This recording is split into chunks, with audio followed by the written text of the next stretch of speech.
Hello? Okay. Okay.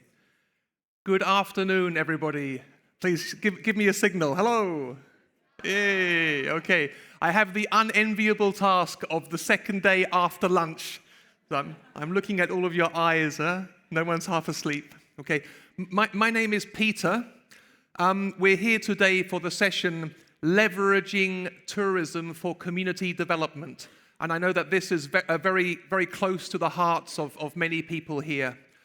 Before we begin the session, I've been asked basically to make a tribute to a lady who played a very important role in the GSTC and was very committed to benefiting communities. So please excuse me for reading her. So today, we would like to take a moment to remember and to honor Melissa Tilling, a valued GSTC member and a remarkable advocate for sustainable tourism. Melissa was the founder and chief executive of Charitable Travel and Sustainable Journeys, and she dedicated her career to promoting travel as a force for good. Her work inspired many people in our field to prioritize responsibility and compassion. Okay? And as we begin this session, I invite all of us together as a community, whether we knew Melissa or we didn't know her, to remember the contributions of a warrior for our cause and the positive impact which she made on our industry. And so may Melissa's commitment to a more sustainable and a more inclusive world continue to inspire us. So whatever spiritual life that you have, please, in your own way, make a little prayer or a little thought towards Melissa.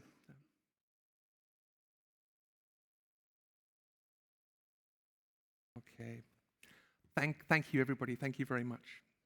Okay, so my name is Peter Richards. I've worked in responsible tourism and sustainable tourism for more than 20 years.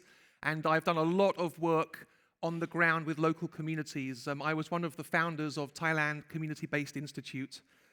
So yeah, the crossroads of sustainable tourism, sustainable development, and community development. This is where we are today. Right now, my role is the International Partnership Coordinator for Thailand's Project Management Unit for Competitiveness. And we are working on a project called Together Net Zero, which is looking for accessible tools for Thai tourism SMEs to be able to move towards net zero. What does accessible mean? It means not too complicated or not too expensive. And if anybody knows about the carbon world and net zero, oh dear, that's a task. Okay, so if anybody in the room is interested in this work, then you're welcome to come and see me at the end of the presentation.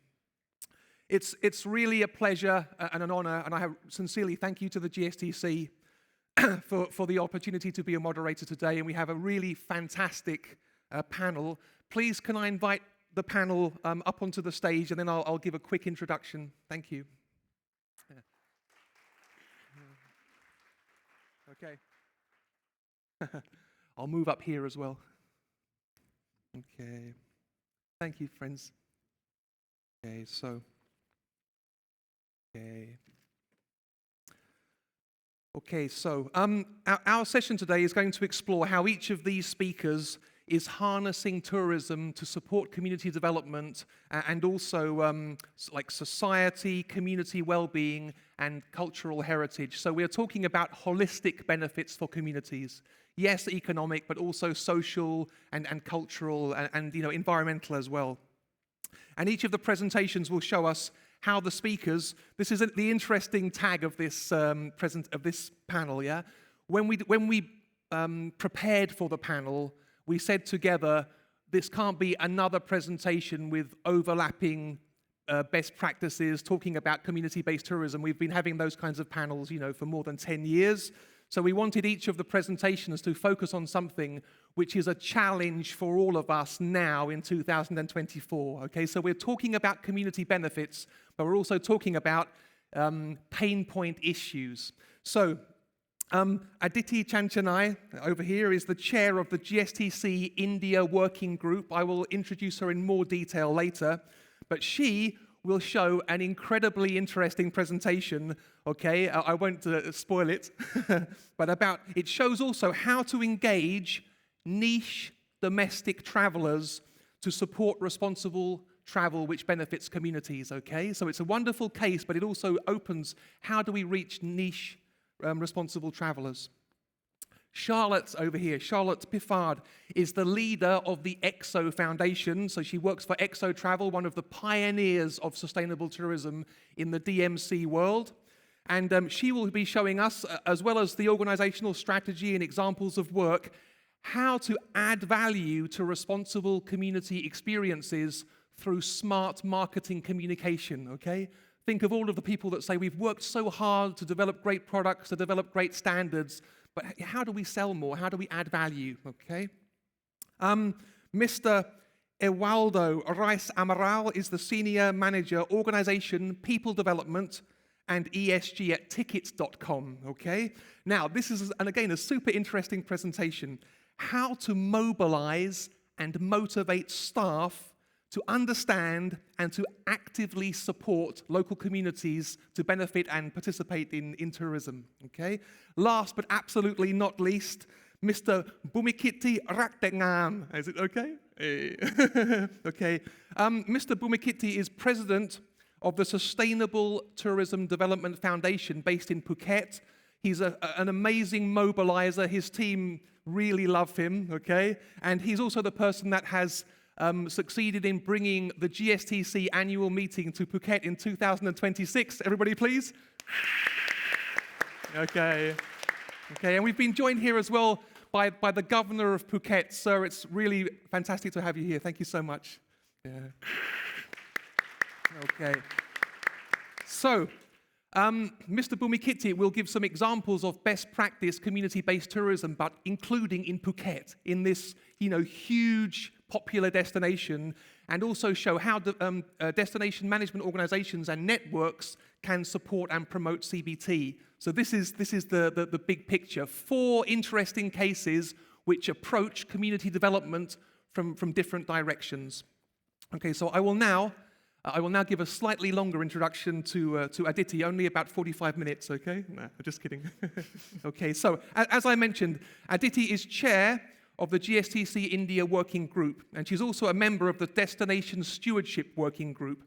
She has 20 years of experience and a deep understanding of tourism, and her work is to envisage models of tourism that are pro-people, equitable, just, and culturally appropriate. So it's a very holistic approach towards communities and tourism. From 2000 to 2019, Aditi advanced to become Director of Equitable Tourism Options, a national research, advocacy, and campaign organization that works on the impacts of tourism policy and development from the perspective of local communities. Okay, so policy from the perspective of local communities. She's currently associated with the Aisha Group Foundation as their regional lead in Himachal Pradesh in India. This is very, very close to my heart, okay? Sorry, it's not terribly carbon friendly, but yeah. Part of her role is to lead the CSR program for the legendary motorcycle company Royal Enfield, okay? Yeah, wow. Huh? With a mission to catalyze 1 million riders to explore sustainability and regenerate the landscapes that they ride through. What an incredible, interesting case. Okay, so Aditi's presentation will give us groundbreaking insights into how to mobilize niche domestic markets to support responsible tourism, community empowerment, and benefits. So without further ado, please, Aditi, over to you. Thank you. Thank you. All right, is this working? Yes, it's on already. All right, thank you, Peter. And thank you for the big introduction, long introduction. All right, so I think like Peter was mentioning, I'm associated with the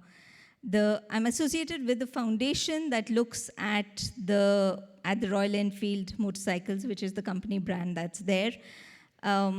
and I think most people would ask, what does Royal Enfield have to do with tourism? And what is the connection with the Royal Enfield motorcycles and the tourism?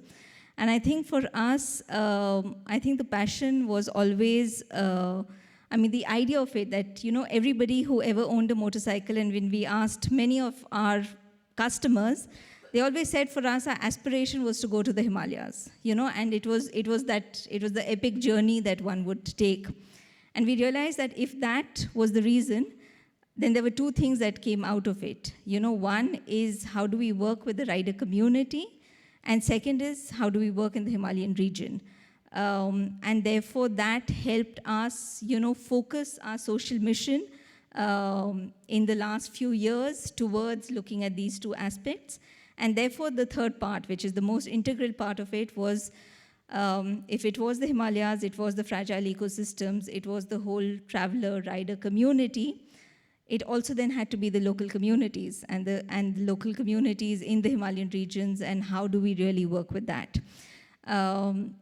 So given all of that, we realized that the key aspect to this part of this work, or to the initiative that we were thinking about, the social mission that we were thinking about, and our pathway to this was in relation to tourism.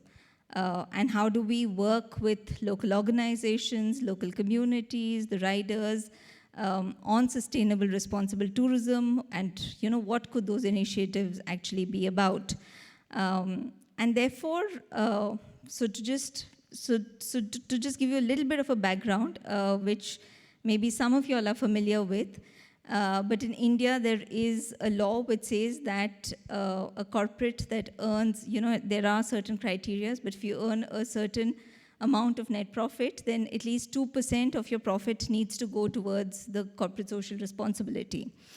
And we realized that if this was a certain amount of fund that was available to us as an organization or as a company, what would make the most impact, and how do we leverage the brand, which is a fairly popular brand? How do we leverage the whole rider community that we do have access to?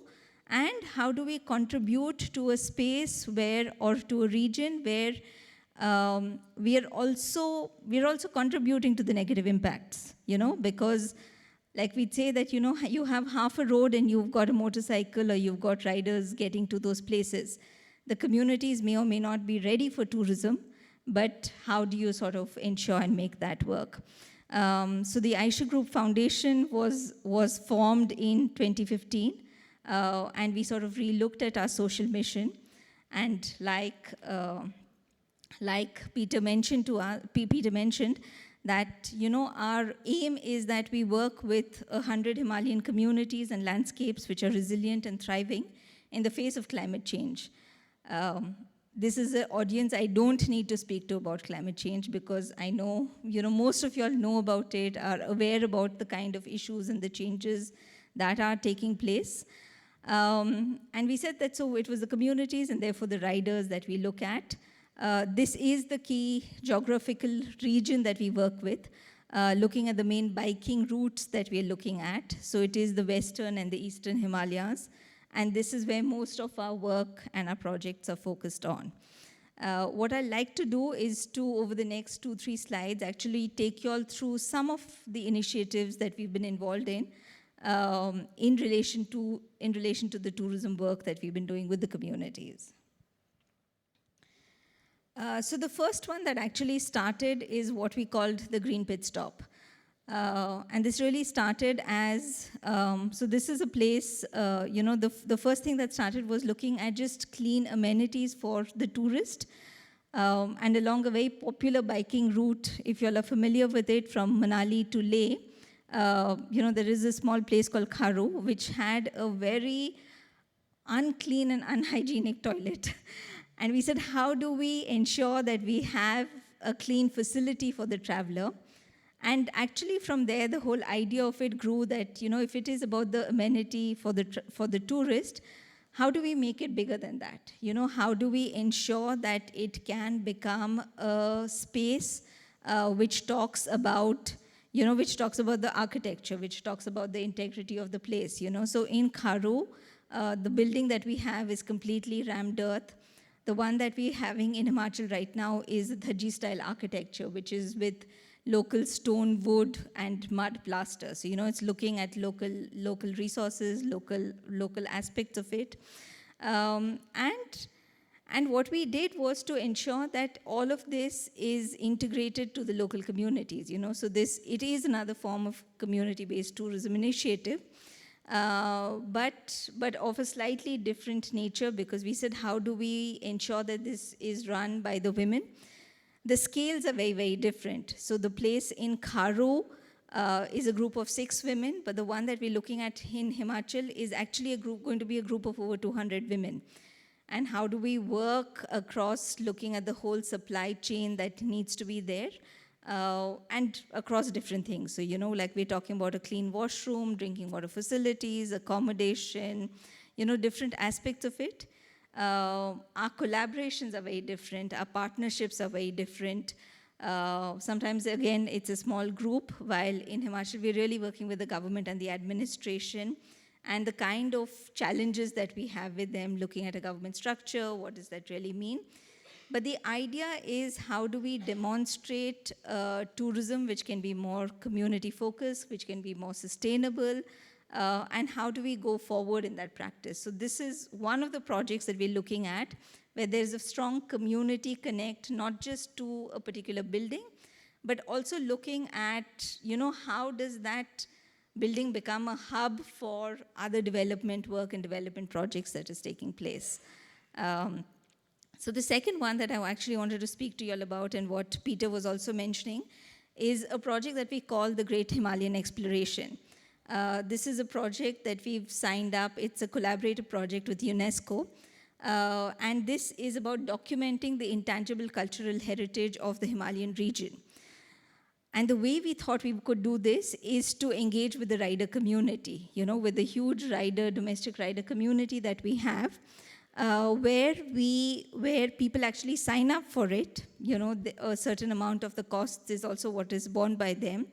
And there is a very stringent process of going through the various, being the interviews, the selection, what needs to be done, really asking why you're there. But the way it is that it's batches of about 8 to 10 riders with a certain crew and a media, who actually go and spend time in communities documenting the intangible cultural heritage. And as of now, we've said that we've covered close to about 78. 78. My math is bad. 78, but we still have much more to go, because it's close to 200 that we're going to do. But the idea is that, while it is a way of documenting heritage, which is also living heritage, or heritage that has not been documented as of now, but it is to also look at responsible tourism. It is to look at, immersive tourism that one speaks about. It's not your quick zip in and zip out kind of tourism that is there. And how do you sort of then take that process forward? So this particular one is actually engaging with the rider to look at what needs to be there. I know my timer is up. Just give me a minute, Peter. And so this is the last initiative. So the first one was actually working with the local communities. The second one was about the riders.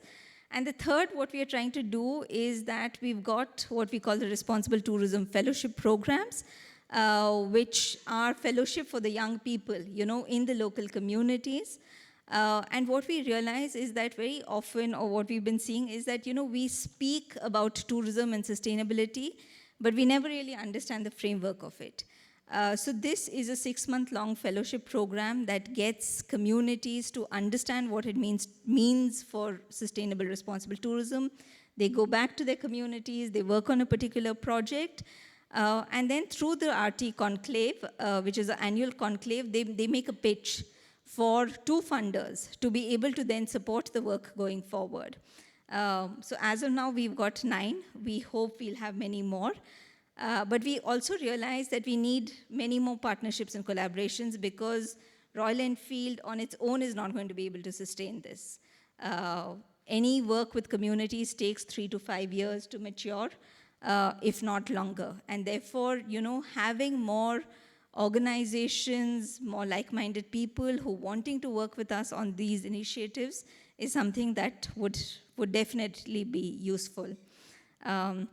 So thank you very much. I mean, these were some of the initiatives connected to tourism, but there are other projects as well which are about, fellowships with youth. There is a whole work which is the Himalayan North, so it's with pastoral communities, and the textile work, road safety, rural sports, and with communities. Like we say, it's not just the human communities, but the wildlife communities as well.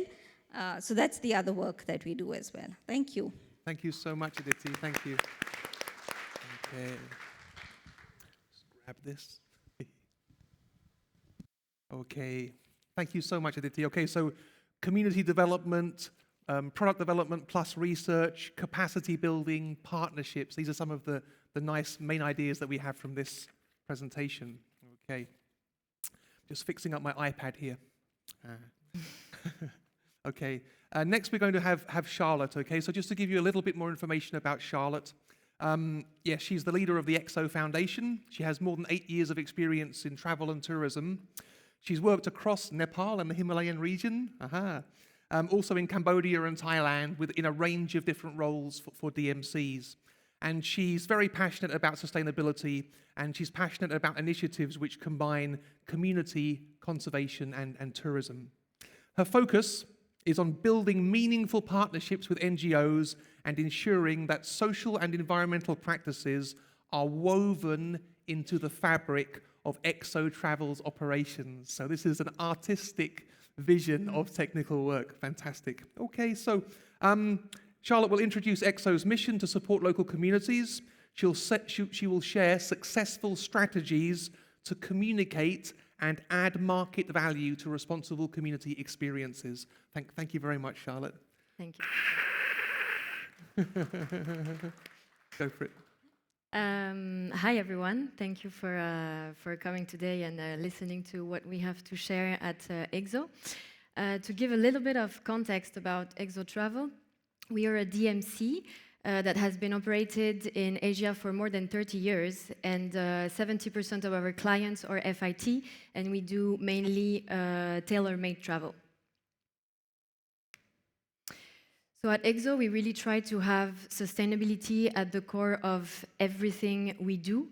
And in terms of looking at our product department, how do we do that? We try to look at every component of our product development and try to integrate sustainable components into every aspect.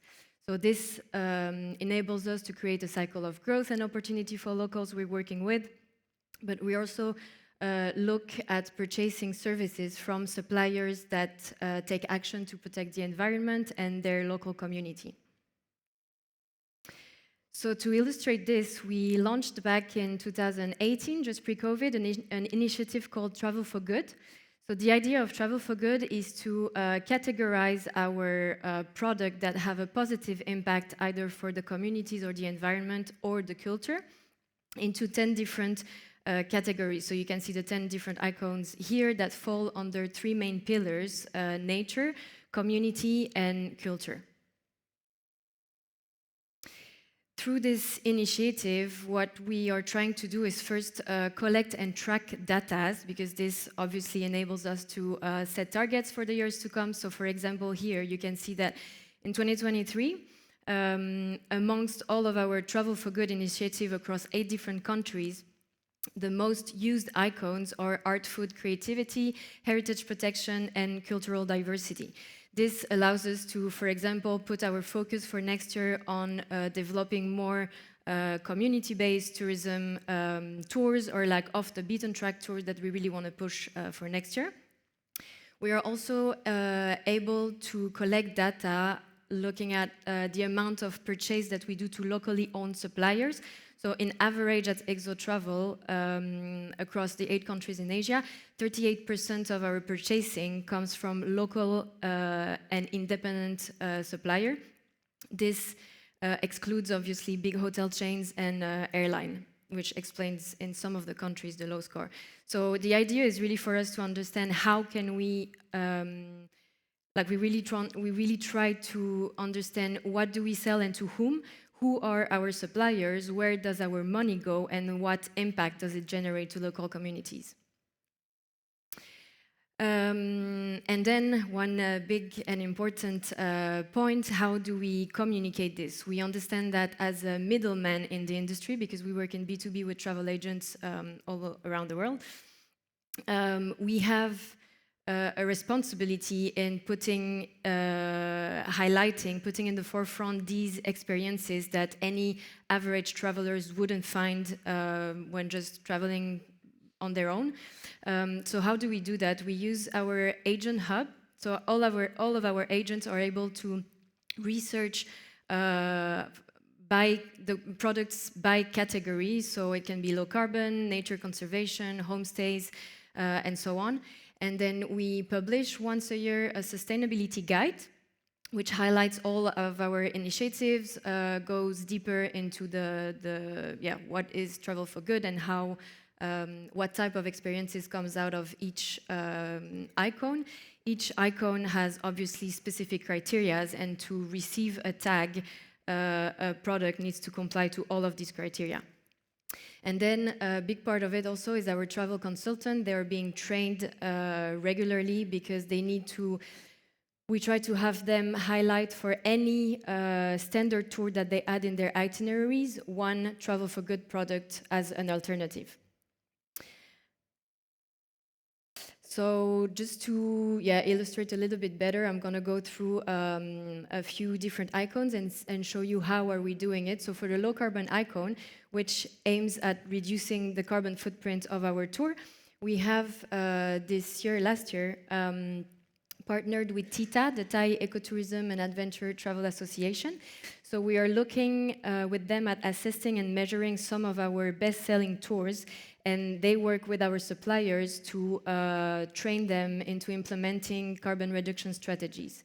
And alongside this, to be able to accompany our suppliers, we partnered with Untours Foundation with the Reset Tourism Fund. So basically, we provide them with an investment fund that enables them to invest in green technologies, and so that allows us to accompany them through the transition that we're focusing on. In our philanthropy icon, we support community-based projects and local NGOs, so mainly, specifically in the countries where we operate. So the idea is really that we give back in the communities and in the countries where we're sending travelers. And we have a twofold approach. So there's a project-based donation through Exo Travel. So when we have local NGOs contacting us, or when I contact local NGOs, we go through what they're doing and see how, from the Exo Foundation perspective, we can help them with a donation. But also to help them on a more sustainable basis, we try to integrate as much as possible these NGOs and local projects into our product offering. And when we look at the different components of product development, obviously one of the big components is the hotel side.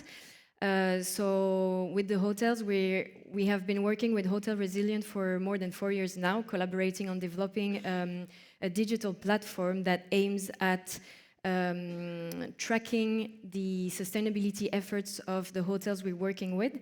And this allows us to have an overview of what they've been working on, their improvement over the year, and obviously helping us to promote them to our travel agents. And again, alongside this, to help our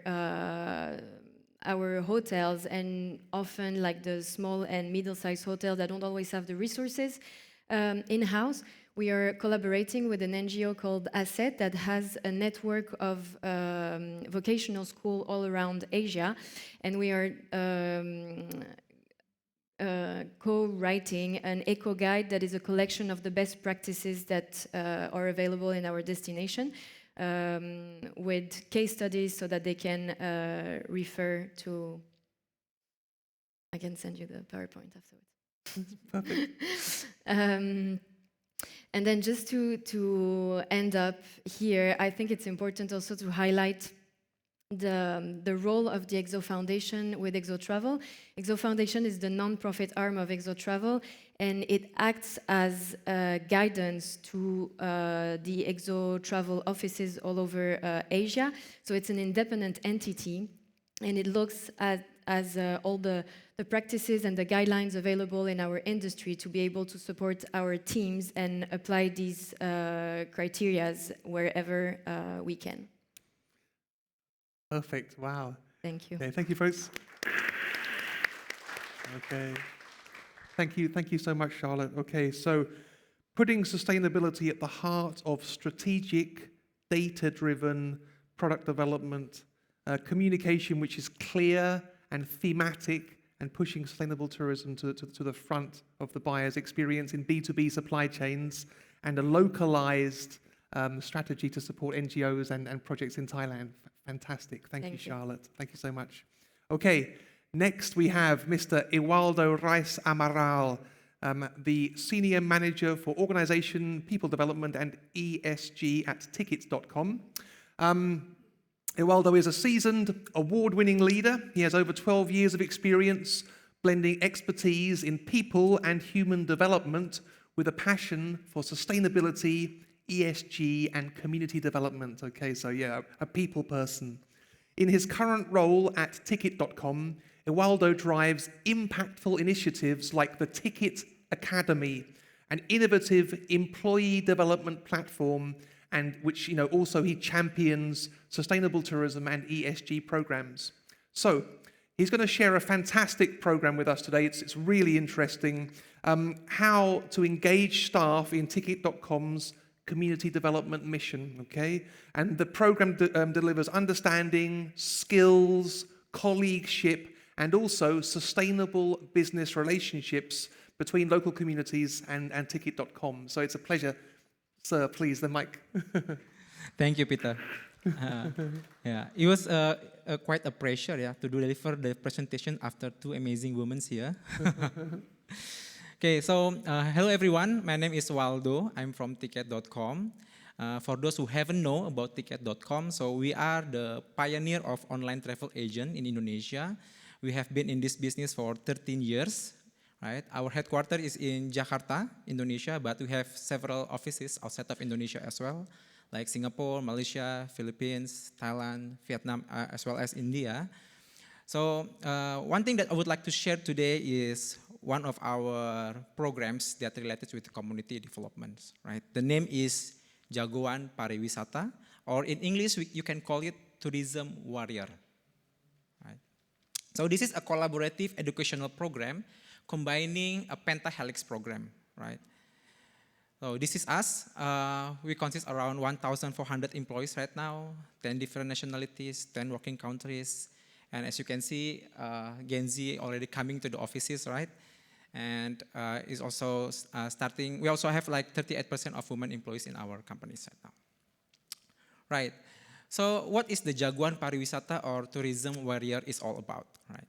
So in Indonesia, for some context, the tourism contributes almost like 5% of our GDP.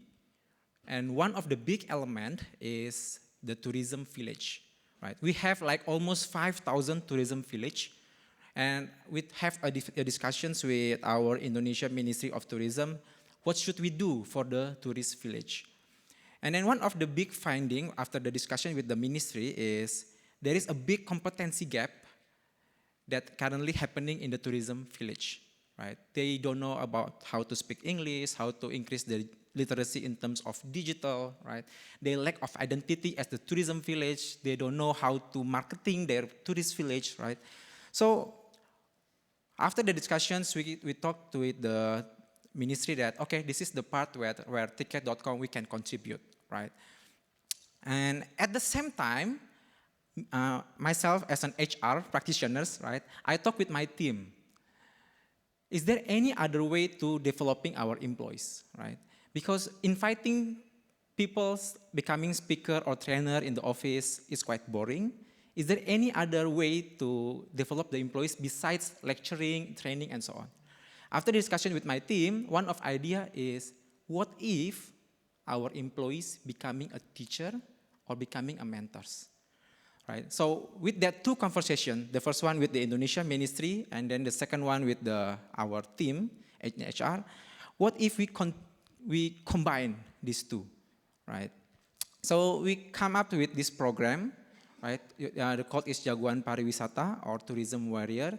As a goal is to empower the local business, empower the small medium enterprises in the tourism village, but at the same time, our employee can foster a legacy, can learn, and also can contribute directly to the sustainable tourism in Indonesia. So that's where the matchmaking happened, right? So we have a pillar of employee development, where what we call Ticket Academy right now, with the assumptions that after the employees, they learn something in the Ticket Academy, they become more knowledgeable, they become more expertise, right? They have the experts, and after that, they can contribute and teaching to the community development.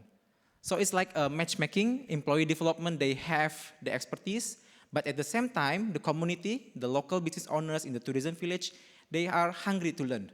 They're eager to learn, they want to scale up their business, they want to increase their capacity, their capability, their competencies, right? So we do the matchmaking, that's why come up the program Jagoan Pariwisata or Tourism Warrior. So this program basically is a task for our employees, right? They can go directly to the tourist village and become a mentor for almost like 2 months in the tourist village. And on top of that, they still do their job, right? So to manage the expectation, they still do their job, but at the same time, they do the mentoring as part of the Tourism Warrior program, right? When we tell this program to the employees, right, turns out the eagerness is there, right? We tell the employees that there are a lot of things that they can gain after joining as a mentor in this program, right? For example, you can share your knowledge to others, right? And then we tell them that this is a real life experience. They go directly to the tourist village, they do the mentoring, right? And after that, they become a mentor. And then the third one, we tell the employees that they can empowering a legacy in the village, right? Because in Ticket.com, we are online travel agent, a platform, right?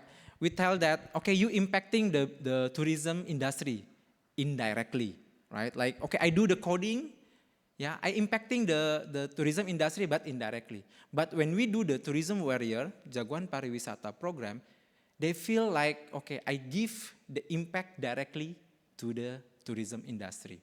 Right? When they see like the mentee becoming better, capability is there, right? Increasing the revenue, right? They think that, okay, I have the legacy there.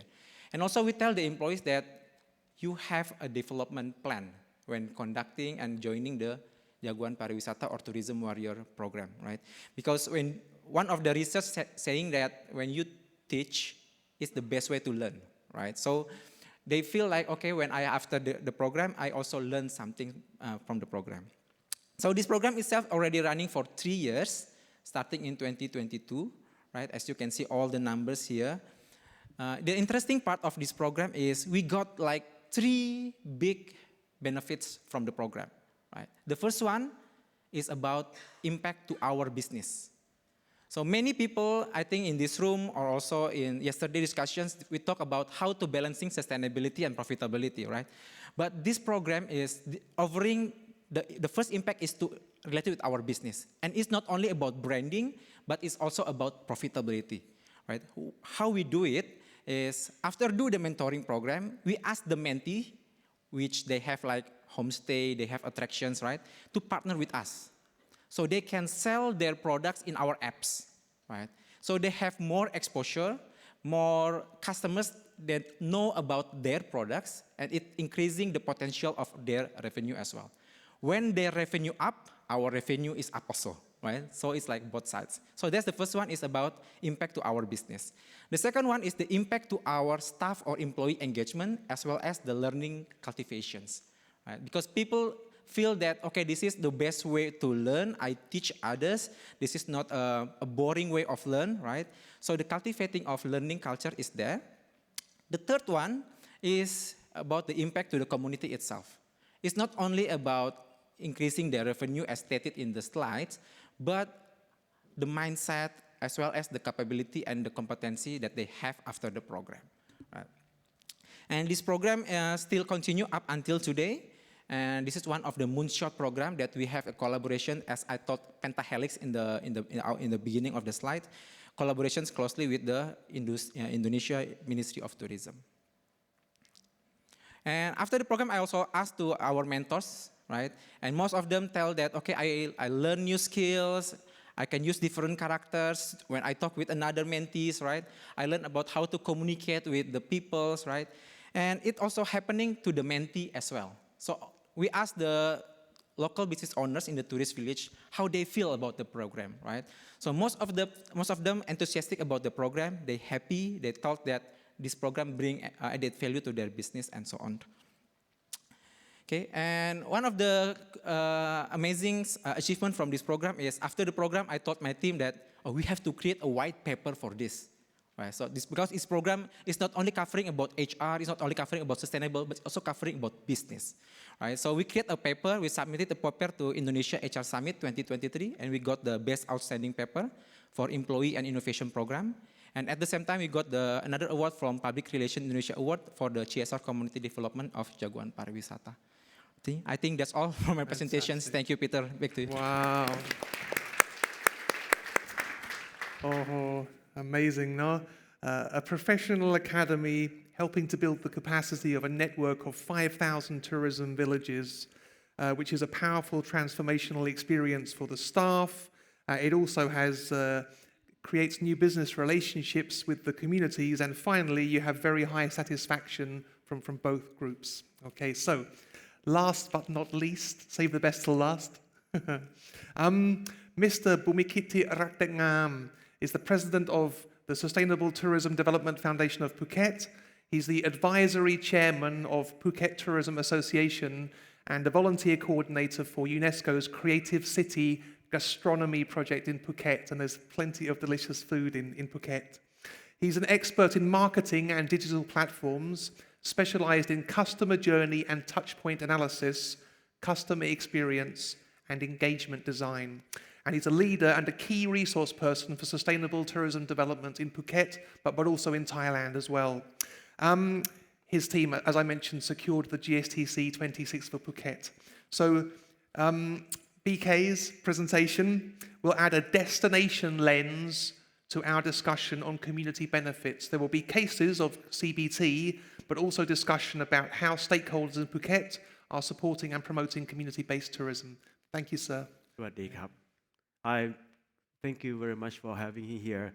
I not just come alone, I have a full team of my colleagues coming out. May you please stand up and give them, show them to them at all.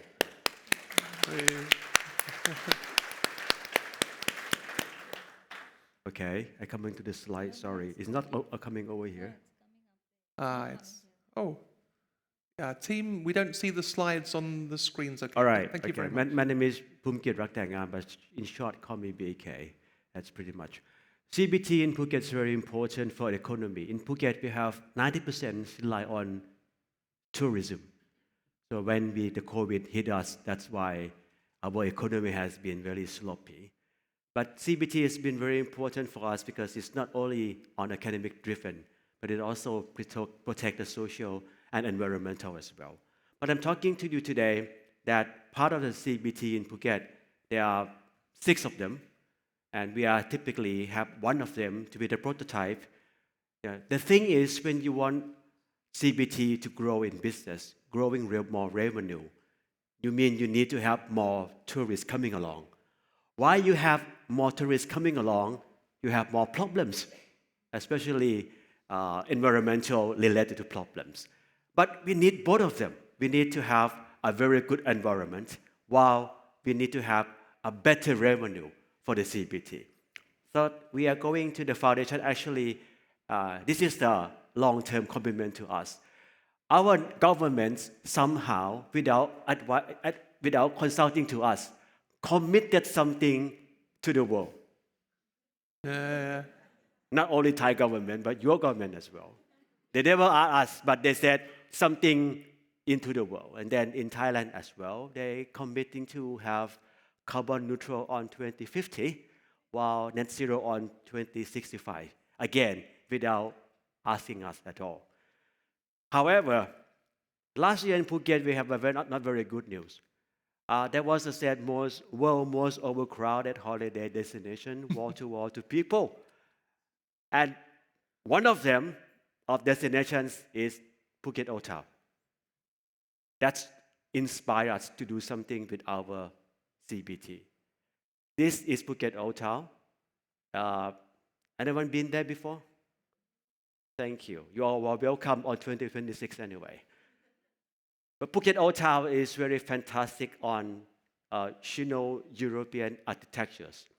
They have every Sunday the walking market, which so drawing crowded people up to there. So they had a vision that Phuket Old Town CBT will be sustainable tourism destination aligned with the carbon neutrality and net zero roadmap. And our mission would be the first community-based tourism achieve carbon neutrality in Thailand. Again, you try to balance the both things. The more revenue, the more people, but to reach carbon neutrality. This is the map of Phuket Old Town. I just skip early. So we look at the source of carbon emission. Of course, we have carbon from electricity, water, wastewater, transportation, waste, and people. The only challenge to us is we believe in one thing. What manage is only what measure. So we can't see carbon dioxide, but we can measure carbon dioxide while doing technology. So this is the dashboard. Sorry, it's in Thai, but give you the idea that we have the dashboard coming along to tell you how many shops, how many restaurants, how many souvenir shops, how many hotels lie in the old town. Because each of the nature of business produce different carbon dioxide. So the nature of business is different. So we measure all the carbon emissions. We have a very good collaboration from the Big Data Institute to make sure that we measure all carbon emission to the Phuket community. We install CCTV to make sure that we count people in unique ID, not duplicating.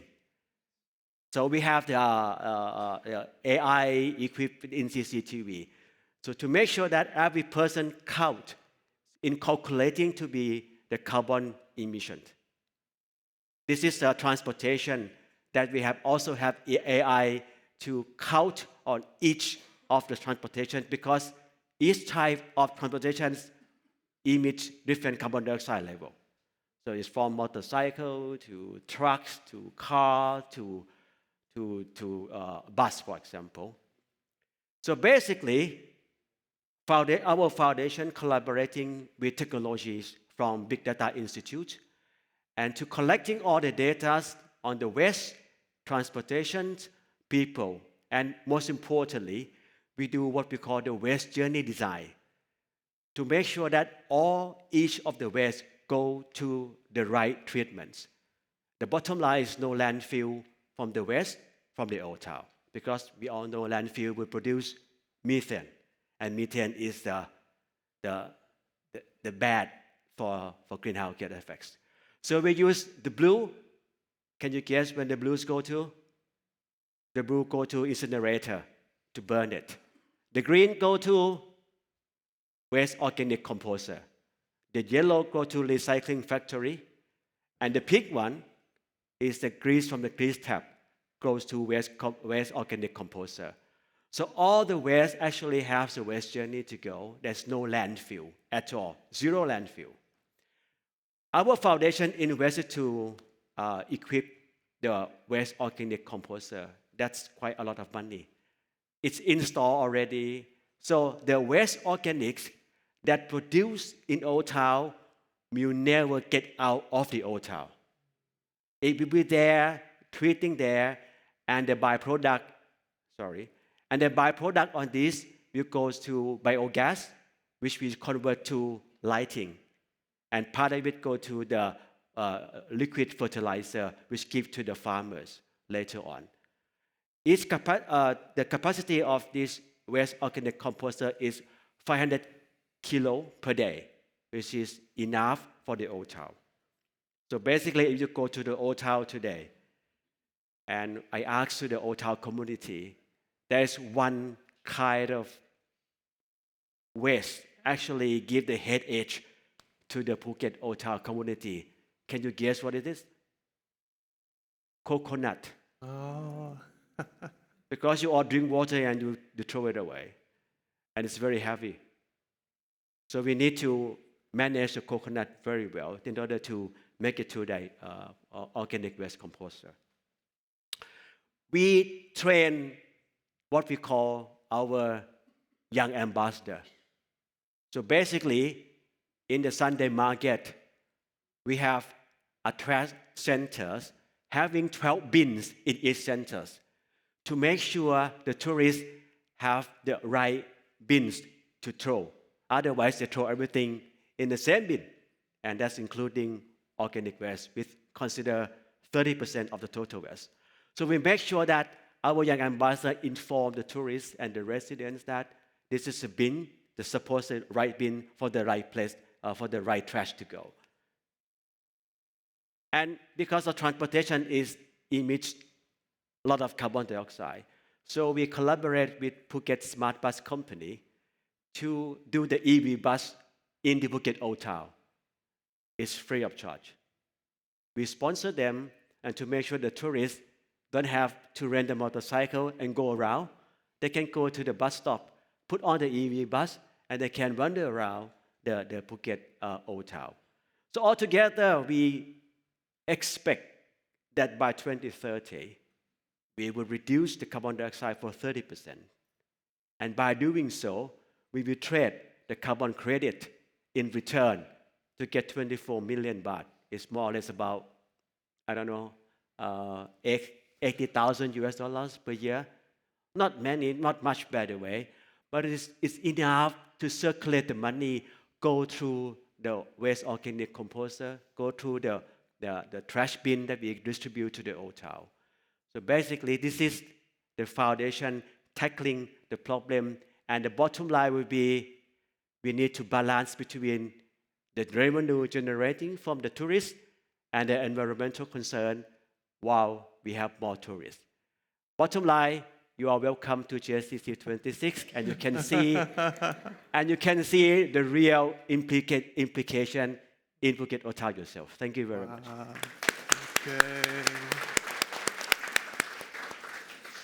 Okay, friends, so an extremely ambitious case of urban community-based tourism in a world-class tourism destination, a systematic, rigorous effort to balance community benefits and environmental benefits, and harnessing technology, science, towards results such as zero waste to landfill. Very, very exciting. Thank you so much. Okay, we're coming now to the second part of the session, which is Q&A. Okay, so everybody, you have your Slido apps. You can ask questions. We'll start off with a couple of questions from myself, and then we'll move into Slido. Everybody, please keep the answers like short and sweet, so we can have as many questions as we like. Okay. Okay. I'll start off with Ewaldo. Okay. Can you give us some examples of the benefits of your scheme for your employees? Like you said, it was that they're highly motivated, but what kinds of skills have they taken back to the office after this program? Yeah, thank you, Peter, for the questions. I think one of the skills that they learn after we talk with the employees is the first one is the people development skills, right? And some of them they got the beneficial from this program because they are currently prepared to become a manager level. So when they have the opportunity to enhance their skill in terms of people developments, right, it can help them landing their job as a managers.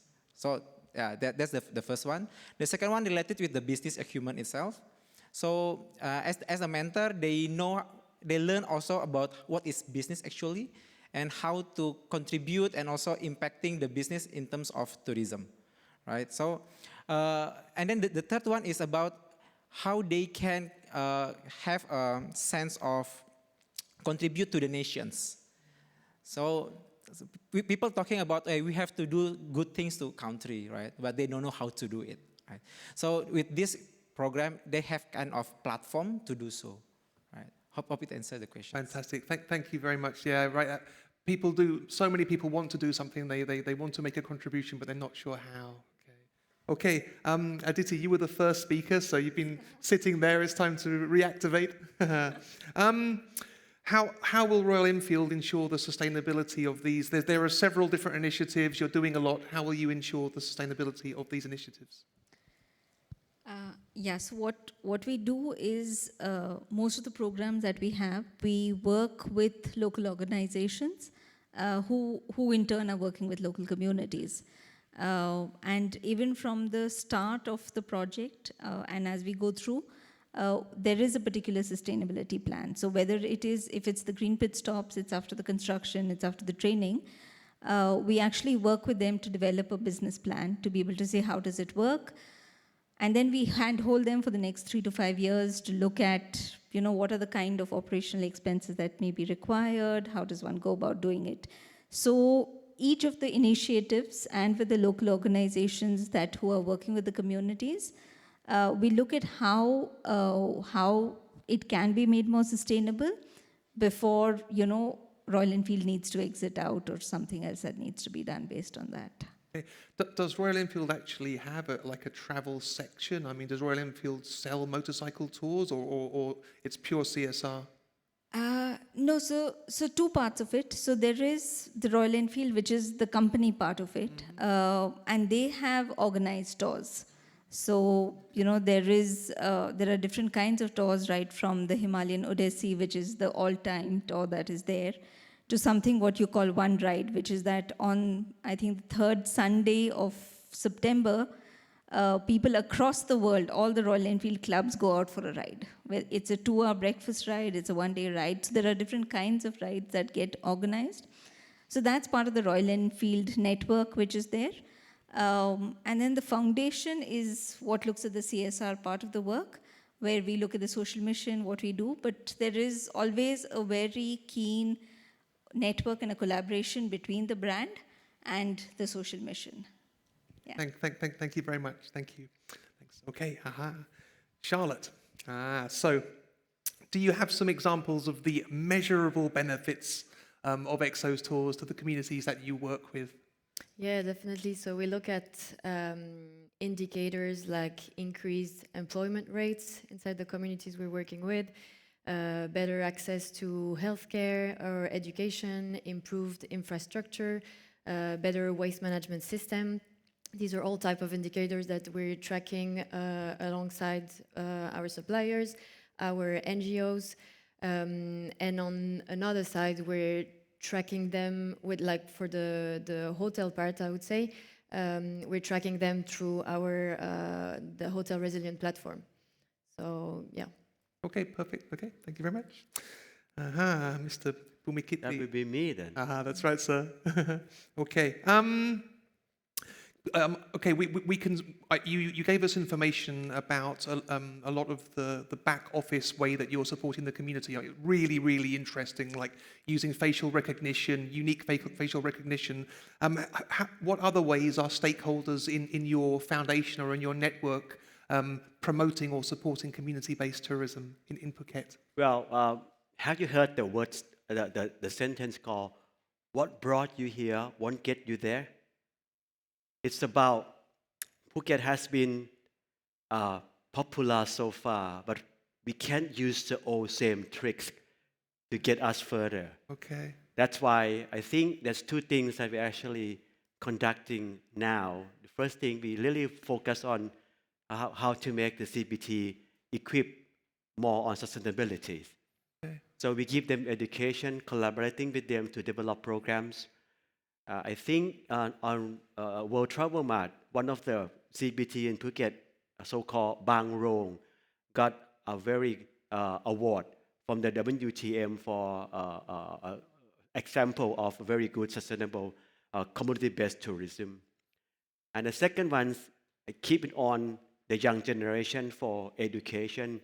I mean, sustainability is about next generation, but it's starting from our generations.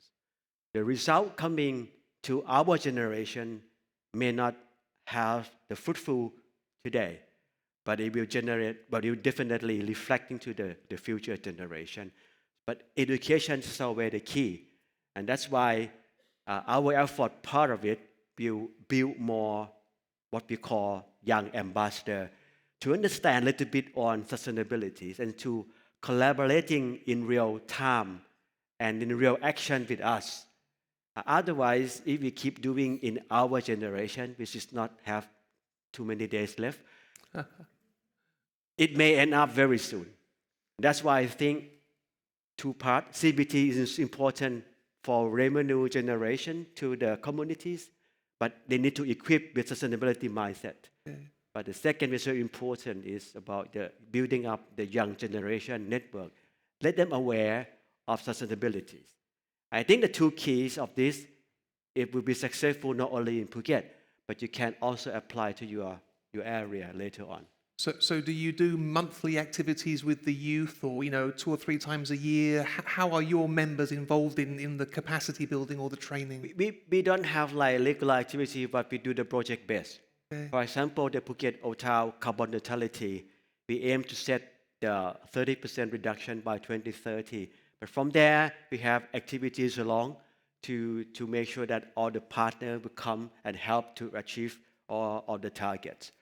So we don't have regular like annual or quarterly, but it means on the project basis we have the KPI and make sure that we're driven into it, achieve the KPI that we set.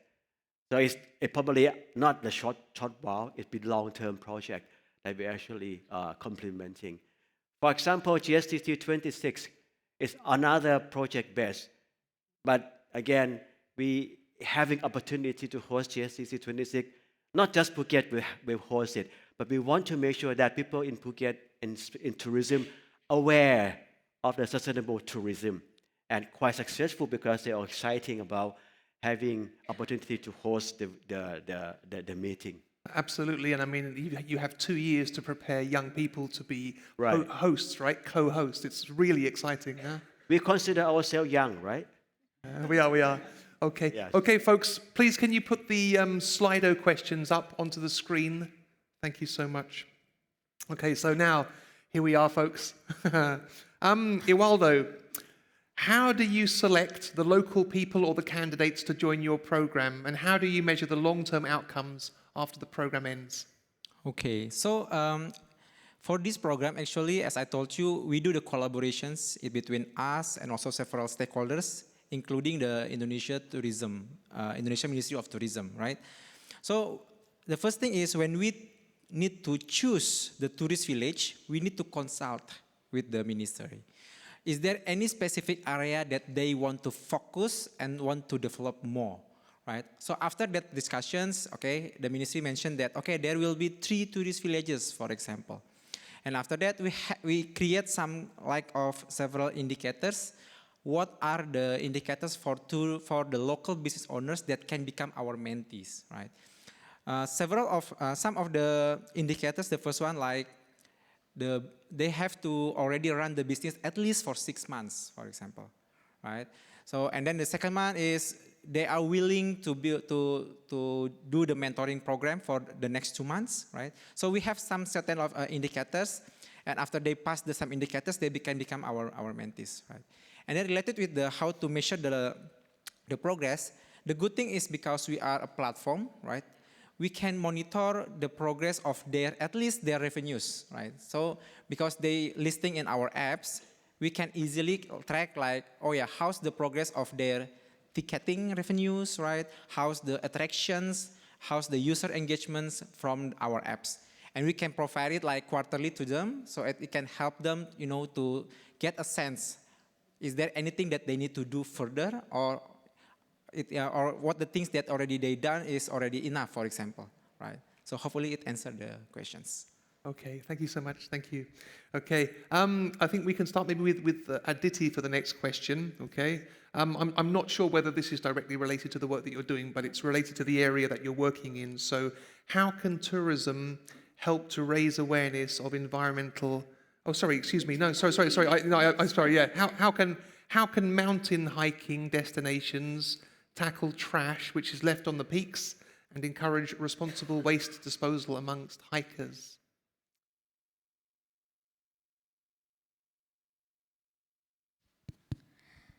Yeah, just in terms of a couple of the initiatives that are taking place. So one is, it is true in India as well as it may be in other places, but in India for sure, especially in the mountain regions, waste disposal and waste management is a very big problem. There is a lot of landfills. I mean, there is no clear system of collection of waste. There is the government, there is a municipality that works to a certain extent, but it's not really there. So a lot of the initiative is actually based on local organizations. It is on the communities. There is a lot of burning that still happens. A lot of burning, a lot of landfills that happen. So in the mountain regions, we do have a long way to go in terms of waste management. But if we had to look at, say, destinations and what is happening, there are a few initiatives. So there are organizations like Waste Warriors that actually works with the hiking community or the people who are trekking to be able to go and collect the waste back. So to ensure that there is no waste that is left along the trail, sometimes they just organize treks to be able to go and collect the waste. So those are the processes that happen. Very often there are organizations we're supporting where we work with a lot of the vendors along the particular path and along the particular region to be able to look at awareness, to be able to look at building smaller centers of waste management and what is it that can take place. But yes, I think it's just in terms of the awareness, what you're taking up, what you ensure to sort of bring down. There is no regulation. So a lot of this is about self-regulation at the moment. But how do we sort of move the needle to making it more, either through fines or through regulations or through different ways? That's something that we still need to work towards. So yeah, but waste is a huge problem, especially in the mountain ecosystem for us as of now. When you're orientating your riders, because this is one group that you have the opportunity to communicate with directly, do you orientate your riders about waste? How does that work? So to the riders, yes, absolutely. So to the riders, there is a whole ride protocol, there is a whole riding protocol that is there in terms of what is allowed, what is not allowed, what is it that you're allowed to do, and in terms of waste management, where do you dispose of it? Especially when there are the tours, that's not the problem. Those are slightly more organized and there is a guidance to it. I think the problem really comes in when it is just mass communities, where it is travelers just coming to the regions. And very often just the thing that, it's all right, and people believe it is all right to throw a plastic bottle outside the bus or outside the car, and to be able to help change that mindset or help change that behavior is the tough one right now. Okay, thank you very much. Okay, friends, it's almost 3:15. We have a special offer of an additional 5 minutes for free, no charge. Okay, so please allow us 5 more minutes. Okay, sir. We have a question. This is an interesting question for Phuket. It hasn't risen up the list yet. Okay. But where is it? Okay, it's there now. Okay. What are the emerging trends in tourism that can be leveraged for community development? Okay, good, please. interesting one. People, after COVID, we've seen a big trend for the tourists from around the world for local experience. And they not want to just go for the place and enjoy international standard anymore. They want something very local touch. I think that's a big opportunity for CBT around the world to deliver the local touch. The only concern to us is some community-based tourism is not real. When they say it's not real, I mean it needs to have appointment, which is not CBT. For example, you go to Japan, you see the real life, the tourism revenue is on top on what they have been doing, not the mainstream of the revenue. But in some part of the world, especially in Thailand, some have the tourism revenue at the mainstream revenue. So you have to call and make appointment to go to the community-based tourism. And that's challenging. So basically, on the demand side, they're always looking for the local experience. I think Exo Travel would agree with me on this one. I mean, they love to go to the village, spend time for the local, riding to Himalaya, for example. But they need to be genuine. They need to be real. It can be set up. Because tourism revenue can be easily grabbed. That's why many villages saying, I can do that. But it's not. It need to be people in the village need to understand and need to just express genuinely. Then you grab the heart of the traveler. But this also requires training and preparation. Right? Of course. Yeah, of it's not a complete state of nature. Yeah. It's not easy as you have the food store, fried rice, selling on the street. It needs to have understand, education, preparing. Otherwise, you open the village and end up full of trash. Otherwise, you open the village and end up something like 7-Eleven in your village. It's not local. I don't think so. So basically, it needs to be prepared, but it needs to be from your heart. So money can be byproduct from CBT, not the main agenda. You do what you've been doing, the revenue from the tourists just be on top on what you've been doing. For example, in Bangkok, there are small communities doing SWOT. Doing the SWOT. They've been doing SWOT for hundreds of years. So they keep doing the SWOT. Swordsmiths. And the tourists would just go and surprising and amazed on the way they're doing SWOT. And they could buy some SWOT and then the revenue on top. And they can go anywhere, anytime to see people doing the SWOT without making a phone call appointment. So it doesn't work, said, I want to go to your village, can you do the SWOT example for me? It doesn't work that way. Okay, but then there are examples of very small villages with limited capacity, and if those people are not informed in advance, then it can be difficult for them to manage the inquiry, right? Right, of course. But CBT, we don't require a big group coming along. We welcome on what we call our carrying capacity can accommodate. Otherwise, if you just so greedy and open up for everybody, then you end up with disaster in the community. You need to be balanced for the CBT.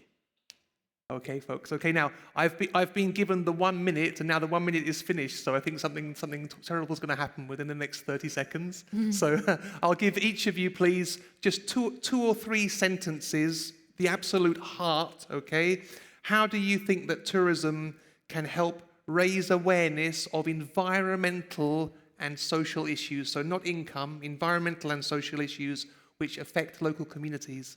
Okay, it could be raising awareness among tourists or among the population. So, Ewaldo, please. 2 or 3 sentences? Yeah, just at the heart of it. Sorry. That's hard, huh? I'm buying time. That's hard. That's hard. Well, I think for affecting the local communities, we need to think the best way to approach them. It's not like we go to the university and give some lecturing about the importance of environmental and social issues. It will be not, it will not easily grasped by them. But how we grasp their heart, like as mentioned by BK, right? So we need to talk with their language first, because sometimes what importance to them is only about Okay, I can gain more revenue by day, right? But before we go to the more sophisticated languages like environmental, sustainability, and socials, we need to talk first with them with their own language, what matters to them. Perfect. Thank you so much. Please, Charlotte. Yeah, I think I agree with what you're saying. I think first of all, we need to also better understand the communities and their needs to better address them, because we work across different destinations and there are so multiple communities in this destination. And I think, I would say that's the first point. And then the second thing, or how we see it at EXO, is really accompanying our suppliers in the community we work with. It's not about just saying, okay, you're not doing this, so we stop promoting you. Like, it's, okay, how do we accompany you, and what can we do to help you transition towards these common goals that we have? Perfect. Okay. Thank you so much. Welcome. That was sentence again. It takes a flame to start a fire. It takes To us, we just doing it. I mean, our foundation has a very strong belief that don't talk too much, just do it. Okay. It may come up not the best, but at least you started. And then when you start something for the community, they have a guts to continue the journey. Yeah. So just do it. I'm not having any money from Nike, sorry, but just do it. Just do it. Thank you so much. Please, Aditi. Not the mic. I think for us, it is about trying to keep the communities at the center of the way we see it, and recognizing that, the community is also a part of the industry, are also travelers looking at it, but what is the needs of the communities, and keeping that at the center, and then to be able to devise the practices, the policies, the frameworks. I think that's one part of it. And the second is to actually have the long-term vision of being able to work with the communities through the whole process, because community processes take time. These are slow social transformations that one looks at, and to be able to go through that takes time, and to have that, to be able to have that bandwidth to be able to do that. Perfect. Thank you very much. Okay, so community work takes time and requires patience, which is why I purposefully went over time for 5 minutes so we can have the experience of it together, okay? Okay. GSTC and the team, thank you so much for your incredible lessons and sharing with us. Thank you very much to everybody in the audience also for being here. Thank you very much, folks. Thanks.